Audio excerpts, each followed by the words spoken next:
안녕하십니까, 이현군입니다. 지리학이고요. 지리학 중에서 이제 역사지리학이라고 합니다. 그래서 역사지리학이 뭐냐고 물으시면 저는 이렇게 대답을 하죠. 장소를 통해서 시간의 변화를 발견하는 것이라고. 그래서 저 같은 경우에는 현대지도랑 고지도를 주로 가지고 지역을 연구하고 답사를 하는 편입니다. 그래서 오늘은 제가 답사를 하고 지역을 연구하는 방식을, 평택을 예를 들어서 살펴보는 걸로 하겠습니다. 일단 이 고지도를 추적하는 우리가 몰랐던 평택인데요. 여러분 다 아는 평택입니다. 일단 이제 평택이 교통의 요지라는 이야기를 많이 합니다. 그러니까 교통의 요지라는 말을 이야기하는데 사실은 이 교통의 요지인 지역이 많습니다. 왜냐하면 조선시대에 조선시대의 도로망은 기본적으로 한양 중심이잖아요. 그러니까 한양을 중심으로 전국의 끝을 가는 겁니다. 그래서 그 대로를 시대에 따라서 6대로로 부르기도 하고 8대로로 부르기도 하고 10대로로 하기도 하는데 가장 많이 쓰는 용어는 9대로입니다. 그러니까 9개의 큰 길이 있는 겁니다. 그러니까 한반도가 있으면 한반도의 동북쪽, 서북쪽, 남부지방, 그 다음에 동남부, 이런 식으로 9개의 길이 있는데 길들이 일단은 이제 제일 일대로로 하는 것이 어주입니다. 그러니까 압록강 쪽으로 가는 길이 큰 길이 있고요. 한양에서. 그 다음에 경흥, 두만강 쪽으로 가는 길이 또 있고요. 그 다음에 이게 평해라고 되어 있는데 이게 이제 흔히 이야기하는 관동대로예요. 그러니까 한양에서 강원도를 가서 원주를 지나서 강릉을 지나서 가는 길이 관동대로로 하는데 관동대로의 끝이 경상북도의 평해입니다. 당시에는 조선시대에는 평해가 강원도의 가장 남쪽이 평해였기 때문에 평해를 종점을 하고요. 그 다음에 이제 서울에서 부산 가는 길, 그 다음에 통영 가는 길, 또 통영 가는 길, 통영 가는 길이 2개가 있습니다. 그리고 제주로 가는 길, 여기는 해남을 거쳐 제주를 가는 길이 있고, 그 다음에 충청 수영으로 가는 길이 있는데, 서해안의 보령, 대천 해수욕장 위쪽에 가면 충청 수영성이 있습니다. 그래서 충청 수영이 보령, 대천 해수욕장에서 좀 북쪽으로 가면 있는 그 지점이 되고요. 그 다음에 이제 서해안 쪽으로 가서 강화도가 이제 끝길이 됩니다. 그러니까 한양을 중심으로도 이쪽으로 전국적으로 뻗어 나가는 겁니다. 그래서 그걸 대략적으로 지도화를 하면 이런 식이죠. 여기로 가는 길, 여기로 가는 길, 여기로 가는 길, 여기로 가는 길, 이런 식으로 뻗어 있는 겁니다. 이게 이제 대로입니다. 이 대로 중에 2-3개 정도가 평택을 지납니다. 그래서 일단 이런 길들이 쭉 있는데요. 이런 길들을 살펴보기 전에 일반적으로 이제 지도라 그러면 이런 길들은 이제 옛날 지도를 통해서 봐야 되는데 이 지도가 대동여지전도라는 지도입니다. 일반적으로 대동여지도로 잘못 알고 있는 지도가 대동여지전도인데요. 이 지도에서 가운데 부분은 당연히 한양일 거고, 그 다음에 여기서 이제 9개의 길들이 뻗어 나가는 겁니다. 그러니까 압록강, 두만강, 남부지방, 그 다음에 강화도, 충청수영, 그 동쪽에 동해안 지역, 이렇게 가고, 그 다음에 남쪽으로는 통영, 그 다음에 해남, 제주, 그 다음에 통영, 해남, 제주, 이런 식으로 가거나 부산으로 가는 길이, 이 경로를 찾으면 여기에서 이제 직선으로 그어진 부분이 길입니다. 그 다음에 까맣게 칠해진 부분은 산줄기고요. 산줄기와 산줄기 사이에 물줄기가 있는 거죠. 그러니까 일반적인 옛길은 길을 가다가 역이나 원을 만나고요. 그 다음에 산을 만나면 고개를 넘어서 가는 거죠. 그리고 중간에는 나루터들이 있는 거죠. 그렇게 유기적으로 연결된 게 이게 일반적으로 아는 대동여지도로 잘못 알고 있는 대동여지전도예요. 대동여지전도는 이렇게 한 장으로 만든 거고요. 대동여지도는 뒤에 보시는 화면이 대동여지도의 일부입니다. 그러니까 대동여지도는 첩으로 되어 있기 때문에 첩으로 되게 굉장히 양이 많아요. 그래서 들고 다니기가 굉장히 힘들기 때문에 저 같은 경우는 재본을 해버렸습니다. 목판별로. 그래서 이게 한 장씩 이렇게 재본을 해버렸는데 이 자체가 이걸 다 연결하면 이게 대동여지도예요. 그러니까 저기 앞에서 파워포인트로 보는 화면은 그 중에 일부 한양 주변의 모습을 그린 겁니다. 그러니까 이 전체가 대동여지도입니다. 그러니까 길을 연구할 때는 이 대동여지전도와 대동여지도를 동시에 보는 것이 가장 좋습니다. 그래서 여기에서 이제 이게 한양의 지도가 이 부분이 한양이 됩니다. 여기가 한양 도성이 되고요. 여기가 한강이 되고요. 여기가 북한강, 여기가 남한강 이렇게 되는 거죠. 그리고 도성에서 모든 길은 조선시대 모든 길은 도성에서 출발하는 겁니다. 사대문에서 출발한다고 보시면 돼요. 그러면 북쪽으로 가는 길, 어디로 가는 길은 어디로 가냐면은 이 남대문이나 서대문을 통해서 이렇게 이쪽으로 가는 길이죠. 그 다음에 저기 경흥서수라는 두만강 쪽에 가는 길은 동대문이 나와서 이 길로 쭉 갑니다. 이 길로 가는 거고요.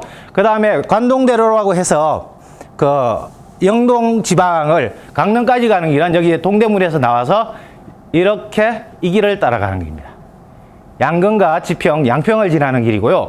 그 다음에 이제 통영이라든지 상주 쪽으로 해서 통영을 가는 길은 여기서 한강을 건너서 이렇게 광주 쪽으로 해서 이렇게 가거나 한강을 따라서 이렇게 남길을 따라서 남한강을 따라 남길을 갑니다. 그러니까 남한강을 따라가면 충주가 나오고요. 충주에서 문경세제를 넘으면 낙동강 쪽이 나오지 않습니까? 상주 쪽으로 가는 길이고요.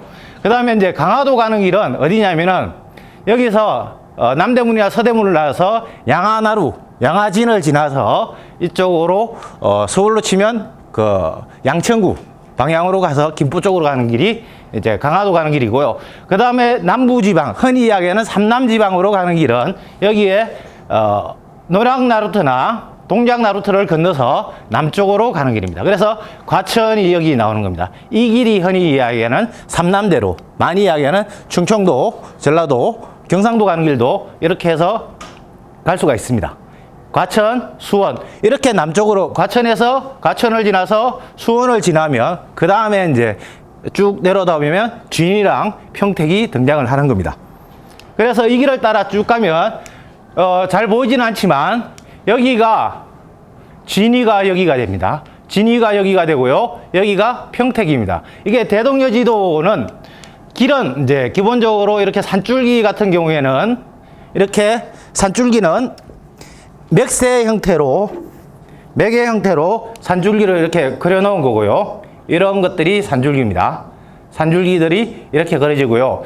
여기에 파란색 곡선의 길들은 곡선은 물줄기입니다. 강입니다. 그리고 여기 보면 직선으로 표시된 부분들이 있습니다. 직선으로 표시된 부분이 뭐냐면은 그 길입니다. 길도 곡선이 대부분이지만 곡선으로 그어 놓으면 물줄기랑 헷갈리지 않습니까? 그래서 물줄기가 헷갈리기 때문에 일단 직선으로 그은 다음에 심리마다 점을 찍었습니다. 그래서 직선을 끈 다음에 심리마다 방점을 찍어 놓으면 간격이 좁게 찍어 놓은 심리는 골골한 길일 거고 간격이 넓으면 직선 길이인 거죠. 그렇게 그리고요. 그 다음에 중간에 노란색 안에 원 안에 뭔가 글자가 들어있죠. 이것은 조선시대 지명입니다. 조선시대 지명을 이렇게 표시한 거예요. 그러니까 지금의 행정구역이 아니라 조선시대의 행정구역을 표시한 겁니다. 그렇게 표시를 해 놓았는데 여기 보시면 여기가 진이가 되고요. 여기가 평택이 됩니다. 이 길이 옛길이 되는 거죠. 중간중간에 표시가 되어 있고요. 이 지도는 이제 다시 보겠습니다만은 이런 식으로 이제 지도를 그렸고요. 그 다음에 이제 서울에서 평택을 지나는 길이 제6노인 통영까지 가는 길입니다. 그래서 여기 보시면 진이가 있고요. 소사가 있습니다. 진이를 지나는 길이 그러니까 동작진에서 과천을 지나서 그 다음에 진이를 지나서 소사를 지나서 천안으로 가는 길이 하나 있고요. 그리고 소사는 여러분 다 아시죠? 소사지명은? 소사지명이 나오고요. 그 다음에 또 다른 길은 마찬가지로 여기를 지나서 진이를 지난 다음에 여기에 나주 해남까지 가서 제주로 가는 길이 여기 평택 땅을 지납니다. 이런 식으로 그 다음에 또 하나 충청수영을 가는 길은 마찬가지로 진위를 지난 다음에 소사를 지나서 평택을 지난 다음에 여기 충청수영 쪽으로 가는 길이 있습니다. 그러니까 대로 중에 큰 세 개의 대로가 이 평택 땅을 지난다고 보시면 됩니다. 그러니까 다른 지역보다 훨씬 더 대로가 지나는 가지수가 많은 겁니다. 그러니까 교통의 유지가 맞습니다. 그 다음에 이제 진위 중심의 이제 길들을 보면 진위가 여기가 진위면인데, 진위에서 양지 가는 길, 진위에서 양성, 안성, 직산으로 연결되는 길, 진위에서 직산 가는 길, 진위, 평택, 당진으로 연결되는 길. 이런 길들이 이제 주변의 대동여지도를 통해서 확인을 할 수 있습니다. 이런 것들이 주변의 고을들을 그려놓은 겁니다. 그러니까 여기가 진위고 여기가 평택인데 주변 고을들을 이렇게 연결하고 있으니까 여기 진위에서 보시면 굉장히 많은 길들이 갈라져 나온다는 것을 알 수가 있습니다. 희미해가지고 잘 보이지 않았을 텐데요. 여기가 진위고요. 그 다음에 여기가 평택입니다. 평택이고요. 그 다음에 여기에 양성입니다. 그 다음에 여기가 안성이고요. 그 다음에 여기가 직산입니다. 그 다음에 여기가 아산입니다. 지금 지명들이랑 약간씩 다른 게 익숙하지 않은 지명들이 등장을 할 텐데요. 양성, 안성 이렇게 양성이 지금 안성에 포함되어 있는 겁니다. 그 다음에 여기는 양지, 용인 이렇게 되어 있습니다. 굉장히 많은 길들이 진위를 통과하는 것을 알 수 있습니다. 그러면 이런 기본적인 사실을 알고 이제 답사를 준비해야 되지 않습니까? 그럴 때는 어떻게 답사 준비를 하느냐? 일단 고지도를 펼쳤으니까 이제 현대 지도를 찾는 겁니다. 그래서 이게 이제 평택의 문화관광 지도거든요. 요즘은 지자체마다 다 그 문화관광 지도를 그냥 나눠줍니다. 그 다음에 평택뿐만 아니라 지방마다 다 문화관광 지도가 있거든요. 그래서 이런 지도들을 보고, 그러니까 현대 지도예요. 그리고 평택도 마찬가지지만 지방자치단체에서 문화관광과에 연락하면 공짜로 집으로 보내줍니다, 요즘은. 그래서 이런 지도를 확보를 해요. 그러니까 옛날 지도와 현대 지도를 오버랩을 하면 장소를 통해서 시간의 변화를 발견을 할 수가 있는 겁니다. 그래서 이런 지도들을 보면서 나름대로 여기도 중요한 역사적, 유적이나 현대 문화관광지들이 포함이 되어 있겠죠. 그러면 여기들을 동그라미를 표시를 하는 겁니다. 그래서 이런 버전도 있고 지도가 여러 버전이면 있는 대로 문화관광과에서 다 걸고 온 다음에 이런 식으로 나름대로 표시를 해보는 겁니다. 그래서 두 개를 오버랩을 해보는 거죠. 옛날 지도랑 현대 지도를 오버랩을 해보는데, 하다 보면 이제 답사를 가기 전에 이런 식으로 저 나름대로 쭉 메모를 해보는 겁니다. 이 현대 관광 지도를 가지고. 그래서 어디를 가봐야 할지를 결정을 하는 거죠. 그 다음에 이렇게 하면 답사에 가야 될 장소들을 옛날 지도와 현대 문화관광 지도를 통해서 하는 거죠. 그 다음에 그걸 한 다음에 평택에 대한 기초적인 사실들을 지명사전 같은 걸로 이제 확보를 하는 겁니다. 그래서 옛날에 중심주의는 어디였는지, 그 다음에 평택군은 조선시대는 충청도 소속이었다. 그런 것들도 알고요. 그 다음에 1914년에 진위군에 병합되면서 경기도로 이전이 됐다. 그 다음에 평택군으로 개칭이 됐다가 나중에 진위군이 평택군으로 바뀌었다가 지금 평택시에 이른다. 이런 사실들을 이제 메모를 하는 겁니다. 그래서 이런 걸 기초로 해서 역사적 변화 과정을 찾다 보면 중간에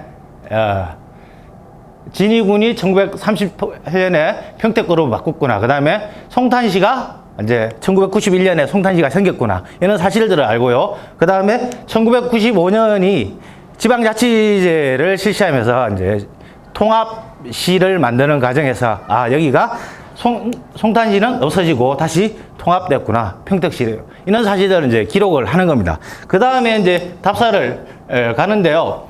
답사 가기 전에 이제 이따가 없어진 송탄시에 대해서 잠깐 조사를 해보는 겁니다. 해보면 이 시기가 송탄시가 진위군에서 이제 1914년에 송탄면이 생겼다는 겁니다. 1914년을 왜 기억해야 되냐면은, 우리 그러니까 평택 분들은 평택만 그런 일이 겪은 줄 착각을 할 수 있는데, 평택만 그런 게 아니고 1910년에 우리가 일제 치하로 완전히 들어가지 않습니까? 그 위에 1914년에 한반도 전체에 대한 행정구역 개편이 일어납니다. 그래서 지금 용인시에 포함되지만 양지는 별도의 군인에 있는데 양지가 용인에 포함이 되고, 그 다음에 이천과 음죽이 있는데 음죽도 이천에 포함되고, 그런 식으로 바뀌는 겁니다. 그 다음에 양성과 축선이 독립적인 군현이었는데 그때 안성으로 포함이 됩니다. 그러면서 평택과 진리도 수원부의 일부와 함께 묶이는 거죠. 그러니까 그 시기가 1914년입니다. 그 다음에 1963년에 송탄읍이 성격됐다는데 1963년이 어떤 시기냐면은 1963년이 어떤 시기냐면은 이때도 1961년에 5.16 쿠데타가 일어났잖아요. 그 2년 후에 1963년에 한반도에 대한 전체적인 행정구역 개편이 일어납니다. 가장 큰 변화는 경기도였던 지금의 서울특별시의 한강 남쪽 지역은 경기도였는데 이때 다 서울시에 들어가게 됩니다. 그러면서 이제 바뀌게 되는 거죠. 그러면서 전체적으로 충청도도 영향을 받고 이렇게 되는 거예요. 그리고 또 하나 이제 개성에서 한양으로 옮겨지면 충청도였던 지역들도 경기도로 막 들어가게 되는 거죠. 그 다음에 마찬가지로 1963년에 한강 남쪽의 경기도였던 지역들이 지금 한강 남쪽에 서울의 강남 지역은 전부 경기도였는데 그게 서울로 편입이 되면 서울이 변화가 생기면 자연스럽게 경기도도 변화가 생기는 겁니다. 이런 일련의 과정 속에서 이제 전국적으로 행정구역 개편이 일어납니다. 그랬을 때 이 과정을 보기 위해서 그러면 원래의 조선시대의 그 지역의 특성은 어떻게 알 수 있느냐를 했을 때 그때 쓰는 게 흔히 이야기하는 고지도와 함께 쓰는 게 지지서라는 겁니다. 지지서인데 대표적인 지지서가 나라에서 편찬한 게 동국여지승남이라는 게 있습니다. 동국여지승남이 있는데 그게 업데이트가 되면서 신정동국여지승남이라는 이름으로 불리는데 거기에 보면 조선 중기의 그 책을 보면 모든 조선시대 모든 군현에 관한 정보들이 들어있습니다. 그래서 그 정보들의 일부를 평택 진위 부분을 일부 살펴보면 진위형 그러면 동쪽은 양성, 충청도 직상, 수원, 용인과 결합되어 있다는 겁니다. 그러니까 이때의 지명들을 살펴보면 지금은 안성에 양성이 들어가 있는 거고요. 천안에 직산이 포함되는 거고요. 그 다음에 수원부도 바뀐 거고요. 이런 식으로 옛날 지명들이 등장을 하고요. 그 다음에 이제 서울과의 거리가 나오고 어떻게 지역이 바뀌었느냐. 그러니까 진위형 보면 태조 7년에 충청도에서 경기도로 바뀌었다. 그러니까 충청도에서 경기도로 바뀌는 게 천도랑 관련이 있는 거예요. 보세요. 여기서 충청도에서 경기도로 태조 7년인데 개성이 도읍일 때와 한양이 도읍일 때의 경기도의 범위가 달라지는 겁니다. 그러니까 개성은 북쪽에 있고 남쪽에 한양이 있으니까 한양과 가까운 충청도 지역을 경기도로 넘기는 겁니다. 그 과정에서 진위가 충청도에서 경기도로 바뀌었다. 그 다음에 이제 군명 이런 거는 이제 다른 지명들 진위의 다른 지명들이 이런 게 있다. 그 다음에 또 하나 형성이면 주변에 이제 산줄기의 전체적인 흐름, 그 다음에 모양 이런 건데 길이 남과 북으로 통한다는 이야기가 납니다. 남과 북으로 통한다. 이런 이야기가 나와요. 그러니까 교통의 요지라는 이야기입니다. 그 다음에 산천은 중요한 산들을 표시를 하고요. 그 다음에 그 하천 이런 것들이 표시가 되는데 여기 보면 지금은 쓰지 않는 하천의 이름이 나옵니다. 장호천입니다. 현 남쪽에 1, 2지점에 있다. 장호천이나 하천이 있고요. 그 다음에 한교라든지 뭐 여건, 그 다음에 부루가 사찰을 뜻하는데 만기사가 등장을 합니다. 이런 내용들을 쭉 살펴보고요. 그 다음에 이제 방면이라는 것은 면 명칭을 지칭하는 겁니다. 그래서 보시면 마산, 서면, 송장, 우두, 뭐 탄현, 여방, 동면, 성남 이런 지명들이 이제 조선시대의 면 명칭으로 진위현의 면 명칭으로 등장을 합니다. 이런 것들이 있으면 그러면 여기가 도대체 어딘지 찾아봐야 되는 거죠. 그래서 옛날 지도에서도 찾고 현대 지도에 찾기 위해서 이 주변을 캡처를 해보는 겁니다. 그래서 네이버 같은 데서 치면 이런 지도가 등장을 합니다. 왠지 여기에서 중요한 하천이 옛 지도에도 나올 것 같은 이게 지금 프로젝터가 희미해서 잘 안 보이는데요. 옛 지도에도 등장할 것 같은 곳이 어디입니까? 이게 하천이겠죠? 이 하천이 있고요. 이 산이 왠지 중요해 보이지 않습니까? 이 산이 중요해 보이고 이 하천이 중요한 겁니다.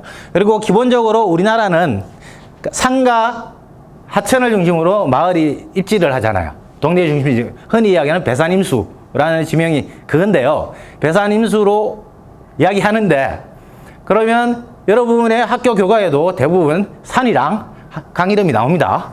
그게 기본적으로 우리나라의 입지 형태인데 이 산이 굉장히 중요해 보이고 이 하천이 굉장히 중요해 보입니다. 그 다음에 왠지 이 산이 중요해 보이면 여기에 하천까지 이제 쭉 맥으로 연결되는 느낌적 느낌이 들 겁니다. 이게 지금 화면이 희미해서 그런데요. 이렇게 했을 때 여기서 그러면 어딘가 한번 찾아보는 겁니다. 그래서 찾아보니까 지명을 넣어서 찾아보니까 여기에 뭐라고 적혀 있냐면 무봉산이 나옵니다. 무봉산이 나와요. 틀림없이 제가 평택에 안 살아서 잘 모르지만 틀림없이 무봉 축구에 뭐 이런 게 있을 거예요. 무봉 슈퍼 이런 거 있을 겁니다. 무봉 식당이 있을 거예요. 무봉산이 여기 나오고요. 그 다음에 조선시대 그 동국여지성에 나오는 사찰 망기사가 여기 등장을 하고요. 이 하천의 이름을 쥐니천이라고 불렀습니다.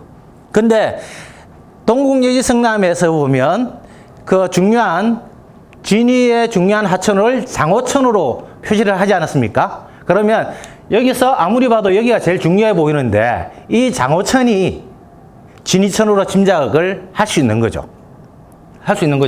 그 다음에 여기 보면 쥐니면사무소가 있습니다.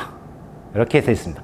그러면 여기에 쥐니천이 있고 쥐니면사무소 있고 망기사가 있고 그 다음에 무봉산이 이렇게 그려져 있어요. 그러면 이 지도를 가지고 좀 전에 봤던 이걸 맞추는 겁니다. 그러면 이 지도는 1872년에 조선시대 조선후기 9년 지도에 나오는 쥐니의 모습이에요. 1872년이 9년별로 그린 지도 중에 거의 고지도 중에 최후의 것에 해당하기 때문에 현대 지도를 이해하는 데 도움이 됩니다. 그래서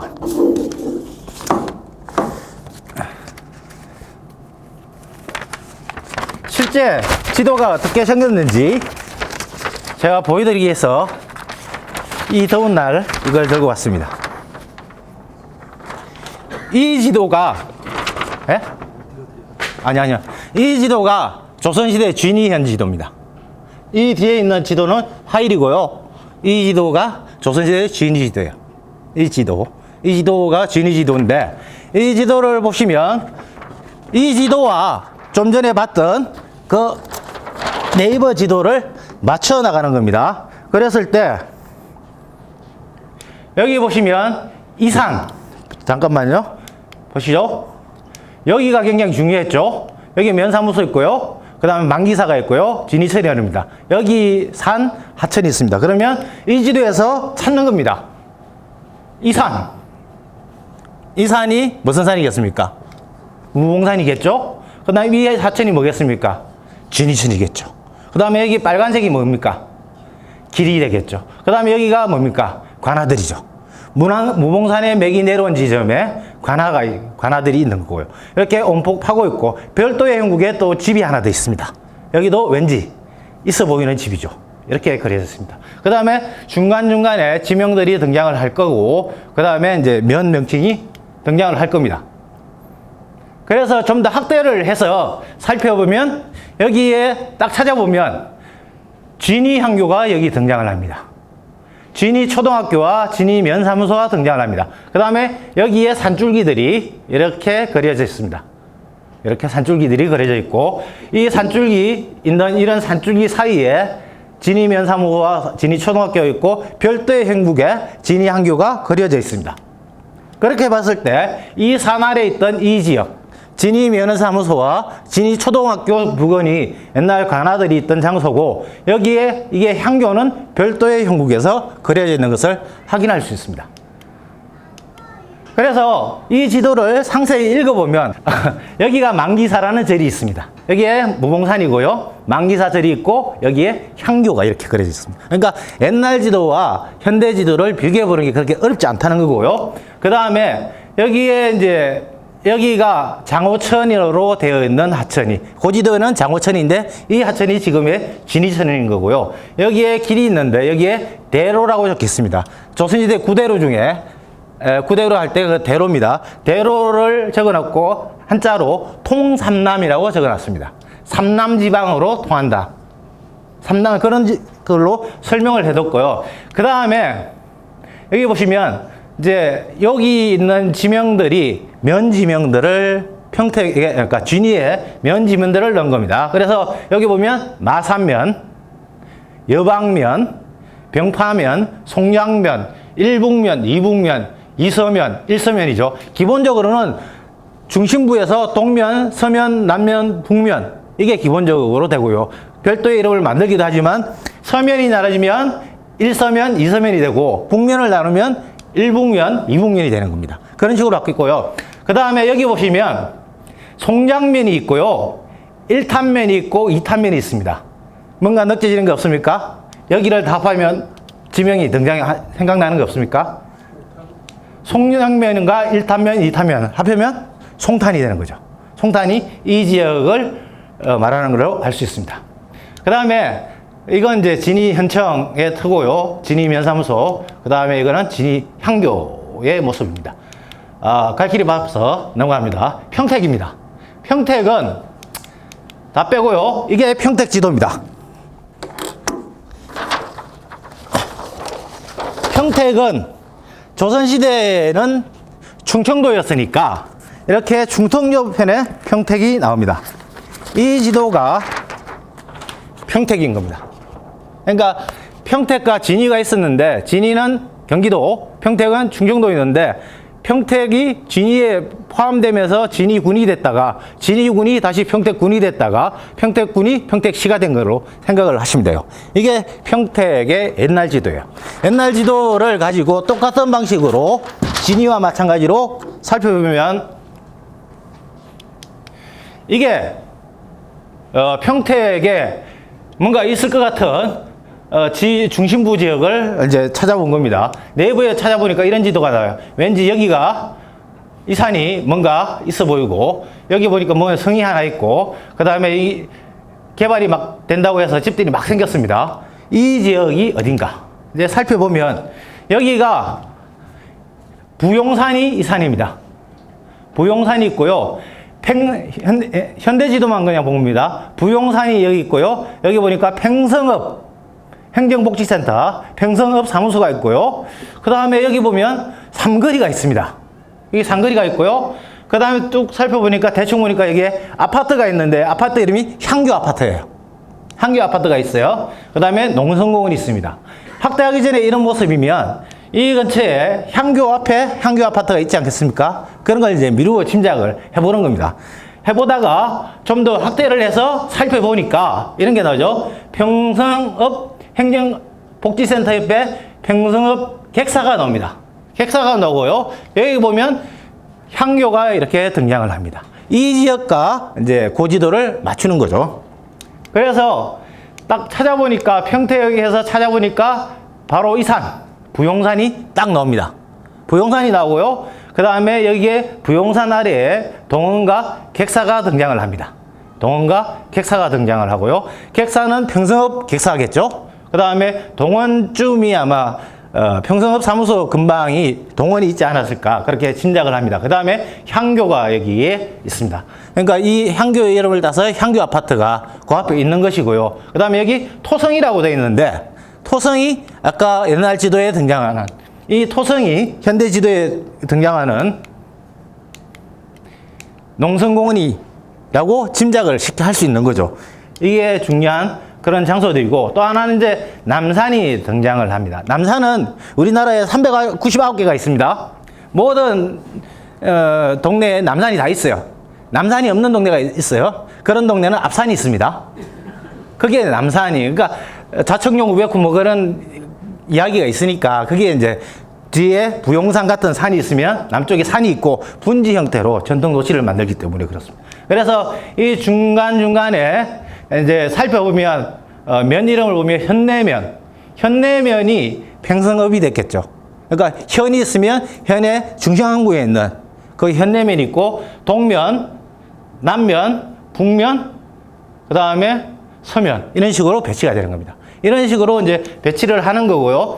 기본적으로 이런 식으로 배치가 됐던 장소들이 이제 바뀌어 나가는 겁니다. 그래서 팽성읍 객사를 가보고요. 그 다음에 이제 평택 향교가 있습니다. 이 향교 앞에는 향교 아파트가 있습니다. 그 그 다음에 농성 같은 데를 이제 가보는 겁니다. 이렇게 쭉 살펴보고요. 또 하나 이제 평택이 1914년 합쳐질 때 조선시대 수원부의 일부를 같이 합한 겁니다. 그래서 수원부 지도를 안 볼 수가 없습니다. 많은 이 부분이 수원부 지도예요. 수원부 지도가 이건데, 마찬가지로 여기 있는 그 지도가 수원부 지도고요. 이렇게 보면 중요한 장소들이 등장을 하는데, 그러니까 수원의 중심부는 이제 옛날 중심부, 원래 중심부는 현룡원이 있는, 윤건능이 있는, 거기가 원래 수원의 중심부였어요. 화산 아래. 근데 여기를 정조가 사도세자의 무덤을 옮기면서 여기를 이제 옛날 업치 자리, 중심부 자리를 뺏깁니다. 그래서 수원 화성을 새로 짓습니다. 그래서 신중심부로 바뀌는 거고요. 여기 보면 옛날 지도에 보면 이 부분이 홍원목이라고 되어 있는데, 여기가 목장이라는 거죠. 목장. 지금 홍원이라고 있죠? 평택에. 그 다음에 여기에 대진이라고 큰 나루라는 표시가 있고요. 그 다음에 여기에 동국유지성 나면은 개두진이라고 닭대가리 할 때 개두진이 있는데, 여기에 개두산이 그려져 있고요. 신성포라든지 신흥포들이 이렇게 그려져 있습니다. 여기가 이제 평택만이라고 해야 되나요? 평택에서는 어쨌든 그쪽으로 들어가는 루트죠. 이 부분이 이제 포함이 된 겁니다. 이렇게 해서 쭉 살펴보니까 결국은 이제 수원과 평택과 진위가 합쳐져서 지금의 평택시가 됐는데, 그러다가 저번에 이제 문화원에서 회의를 한 다음에 관계자에게 이런 지도를 받았습니다. 평택시 관련 지도를 받아보니까 행정구역인데 지역별 관리 기관이 있는데, 송탄 출장소, 안중 출장소, 이쪽에 시청, 이렇게 출장소가 쭉 연결이 되어 있습니다. 이 구역이 나눠져 있어요. 근데 이걸 이제 제가 준비를 하면서 비교를 해봤어요. 이 부분 있잖아요. 이건 현대 이제 시에서 만든 거예요. 제가 만든 게 아니고, 이 부분이 어디냐? 이게 옛 수원부 그림입니다. 신기하죠? 벼룩시장 유통권을 보면 옛날 그 서울에도 벼룩시장 유통권이 옛날에 그 행정구역이랑 연결이 되는데, 여기도 보면 기본적으로 우리나라 조선시대 행정구역은 산줄기, 강줄기를 기준으로 나누잖아요. 그러니까 진위천의 서쪽이었던 지역이 진위 쪽에, 그러니까 평택시에도 나눌 때 진위 쪽의 서쪽은 이렇게 뭐 여기 안중 출장소에서 관리한다. 안중이 여기니까 했는데, 이렇게 생각을 얼마나 깊이 했는지 모르지만 어쨌든 요 안성천이랑 진위천 이 부분의 서북쪽을 딱 따로 떼어놔서 안중 출장소 영역으로 해놨죠. 그런데 여기가 조선시대 수원부 영역이 여기에. 그리고 여기도 보면 여기도 하천을 따라서 나누는데, 요 부분이 거의 맞아요. 요 부분이 수원부 부분이 되고, 요 부분이 조선시대 진위현 자리가 되고, 여기가 평택의 부분으로 나눠져요. 그게 옛날 강줄기와 지역 인식이 현재까지 남아있어요. 제가 처음엔 이걸 맞춰본 다음에 깜짝 놀랐습니다. 저도. 요 부분이, 그러니까 진위면, 평성읍, 여기가 평택, 여기가 진위, 그 다음에 수원부의 모양이 일부 이제 합해진 겁니다. 그래서 현대 지도 속에서도 옛날 지도를 발견을 할 수 있게. 그러니까 그게 생활권의 영역, 결국 생활권은 길이랑 하천이랑 산줄기랑 연관이 있으니까 이렇게 신기하게, 여기는 제가 꼼꼼하게는 못 봤는데요. 이 부분은 확실히 수원부 부분인 걸 확인을 할 수 있습니다.